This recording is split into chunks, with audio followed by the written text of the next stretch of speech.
پرانے زمانے کی بات ہے، کسی ملک پر بادشاہ حکومت کرتا تھا۔ بادشاہ بڑا رحم دل اور انصاف پسند تھا۔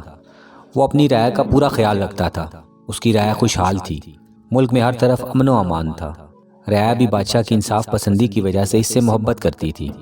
بادشاہ کو شکار کھیلنے کا بہت شوق تھا۔ ایک روز بادشاہ جب شکار سے واپس آ رہا تھا تو اسے راستے میں 3 فقیر ملے۔ یہ 3 نابینا تھے۔ وہ کئی روز کے بھوکے تھے۔ جب بادشاہ کی سواری ان کے قریب سے گزرنے لگی تو انہوں نے خیرات کے لیے صدا لگائی۔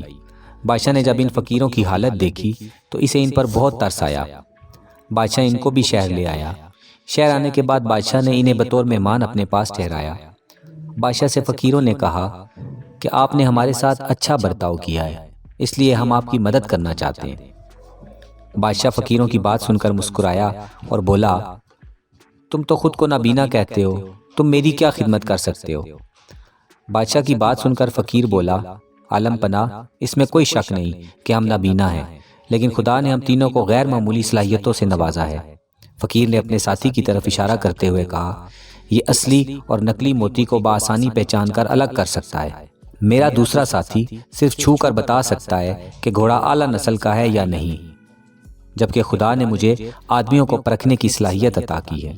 فقیر کی بات سن کر بادشاہ بڑا حیران ہوا اور پھر بولا، تمہاری ظاہری حالت دیکھ کر کوئی شخص تمہاری باتوں پر یقین نہیں کر سکتا کہ نابینا شخص یہ کام انجام دے سکتا ہے۔ انشاءاللہ بہت جلد میں تم لوگوں کا امتحان لوں گا۔ کچھ دنوں بعد بادشاہ اپنے وزیروں کے ساتھ بیٹھا ہوا تھا کہ اچانک اسے ان فقیروں کا خیال آیا اور سوچا کیوں نہ ان کا امتحان لیا جائے۔ بادشاہ نے ان تینوں کو بلایا اور کہا، میں کل دربار میں آپ کا امتحان لینا چاہتا ہوں۔ تینوں فقیروں نے بیک زبان جواب دیا، جہاں پناہ، ہم بالکل تیار ہیں۔ دوسرے دن بڑی تعداد میں لوگ جمع تھے۔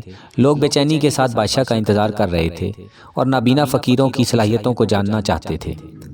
تھوڑی دیر بعد بادشاہ سلامت تشریف لے آئے اور حکم جاری کیا کہ موتیوں کا تھال فقیر کے سامنے لا کر رکھیں۔ تھال فقیر کے سامنے لا کر رکھا گیا۔ اس تھال میں اصلی اور نقلی موتی تھے۔ فقیر نے باری باری دونوں کو ہاتھ میں لے کر تولا، پھر فوراً ایک موتی کی طرف اشارہ کرتے ہوئے بولا، حضور یہ موتی اصلی ہے۔ درباری فقیر کی صلاحیت کو دیکھ کر حیران ہو گئے۔ بادشاہ بہت خوش ہوا اور فقیر کو اپنا وزیر مقرر کرنے کا اعلان کیا۔ اب دوسرے فقیر کی باری تھی۔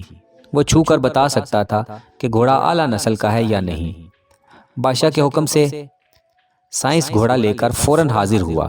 نابینا فقیر آگے بڑھا، اس نے گھوڑے کی گردن سے لپٹ کر اچھی طرح چھوا اور بولا، حضور والا، یہ گھوڑا معمولی قسم کا ہے، یہ شاہی استبل کے ہرگز لائق نہیں ہے۔ بادشاہ یہ سن کر بہت حیران ہوا، کیونکہ ابھی چند دن پہلے ہی بادشاہ نے بہت زیادہ قیمت دے کر گھوڑا خریدا تھا۔ بادشاہ نے گھوڑوں کے تاجر کو بلوایا اور اس سے کہا، بتاؤ کہ یہ وہی گھوڑا ہے جو میں نے کچھ دنوں پہلے خریدا تھا۔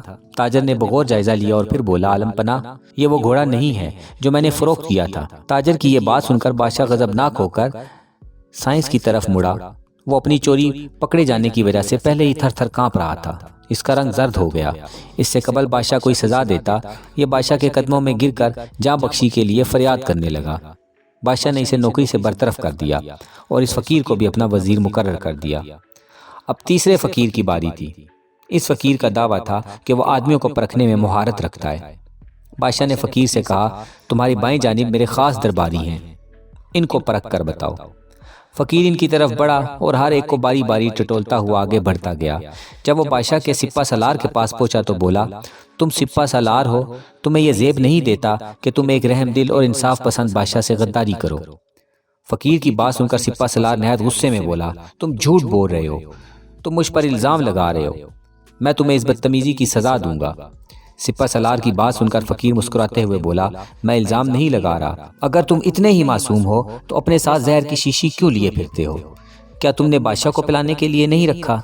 کیا تم بادشاہ کو ختم کر کے خود حکمراں بننے کا سپنا نہیں دیکھ رہے؟ فقیر کی بات سن کر سپہ سالار کی تلاشی کا حکم دیا گیا۔ تلاشی لینے پر اس کے لباس سے زہر کی شیشی برآمد ہوئی تو بادشاہ نے سپہ سالاری کی غداری پر اس کا سر قلم کرنے کی سزا کا حکم دیا اور تیسرے فقیر کو بھی بادشاہ نے اپنا وزیر بنا لیا۔ اس طرح تینوں فقیروں نے بادشاہ کی مدد کی۔